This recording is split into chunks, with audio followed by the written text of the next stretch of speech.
మా పాలమూరు ఎండబెడతావు, మా కల్వకుర్తి ఎడారిగా మారుతుంది, మా భీమా నెట్టంపాడు కోయిల్ సాగర్ నారాయణపేట కోడంగల్ లిఫ్ట్ ఇరిగేషన్ని ఎక్కడికక్కడ పడవ పెడతావా?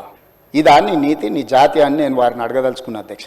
అందుకే అధ్యక్ష ఇవాళ జూరాల నుంచి నీళ్లు తీసుకొని ఉంటే శ్రీశైలం వెనుక జలాలను మనం తీసుకోవాలన్న కుట్ర కేవలం కాంట్రాక్టర్ల కమిషన్ల కక్కుర్తి అమ్ముడు పోకపోయిన ఉంటే ఇవాళ బాజాప్తా రోజుకు 5-6 టీఎంసీలు ఇక్కడ నుంచి మనం తరలించుకుంటే రాయలసీమ కాదు ఆంధ్రప్రదేశ్లో ఎవరున్నా గిలగిలలాడి మన ముందల మొక్కరిల్లేవాళ్ళు.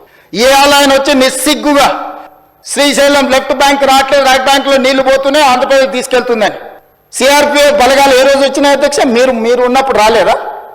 మీరున్నప్పుడు ఆంధ్రప్రదేశ్ పోలీసులు వచ్చి తెలంగాణ పోలీసులు అక్కడ ఉన్న సిబ్బందిని తన్నిపోలేదా? మీకు అసలు పౌరుషం ఉందా? మీలో చీము రక్తం ఉందా?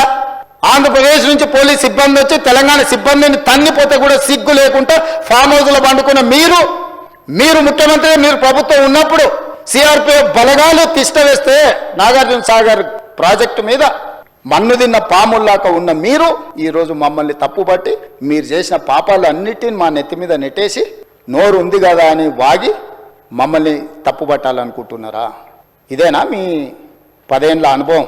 ఈ అనుభవంతోనేనా మీరు మమ్మల్ని అందరినీ ప్రజల్ని మోసం చేసినట్టు సభలో కూడా సభను తప్పుదోవ పట్టించాలని ఆలోచన చేసేదని నేను అడుగుతున్నా అధ్యక్ష. కల్వకుర్తి, నెట్టంపాడు, భీమా, కోయిల్ సాగర్ ప్రాజెక్టులకు 4,000 కోట్ల రూపాయలు ఖర్చు పెట్టి ప్రాజెక్టు పంప్ హౌస్ల దగ్గర నిద్రపోయి రాత్రింబవళ్లు పనిచేసి 10 లక్షల ఎకరాలకు పాలమూరుకు నీళ్లు ఇచ్చింది కేసీఆర్ బీఆర్ఎస్ ప్రభుత్వం. దీని మీద ఛాలెంజ్ చేస్తున్నా, ఎవరు వస్తారో రమ్మని. 10 లక్షల ఎకరాలకు పాలమూరులో నీళ్లు బారిచ్చింది బీఆర్ఎస్ కాదా? సిగ్గు లేకుండా మాట్లాడుతున్నారు.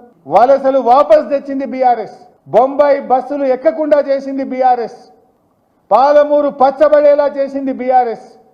కల్వకుర్తి పంప్ హౌజుల దగ్గర మంత్రులుగా ఉన్న నేల మీద పండుకున్న మంచం కూడా లేదు, కటిక నేల మీద జంకాన్ వేసుకొని పండుకొని పనిచేయించిన ప్రాజెక్టుల దగ్గర నేను పండుకున్న, నాతో పాటు ఆనాటి మంత్రి లక్ష్మారెడ్డి గారు, planning board vice chairman Niranjan Reddy గారు, నేడు కాంగ్రెస్ లో మంత్రిగా ఉన్న జూపల్లి కృష్ణారావు కూడా నా పక్కకు నేల మీద పండుకున్నాడు. ఆ రోజు జొన్నల బోగుడ పంప్ హౌస్ లో గాని, ఆవంచ వాగు దగ్గర గాని రాత్రులు పండుకొని పెండింగ్ ప్రాజెక్టులను రన్నింగ్ ప్రాజెక్టులుగా మార్చినాం.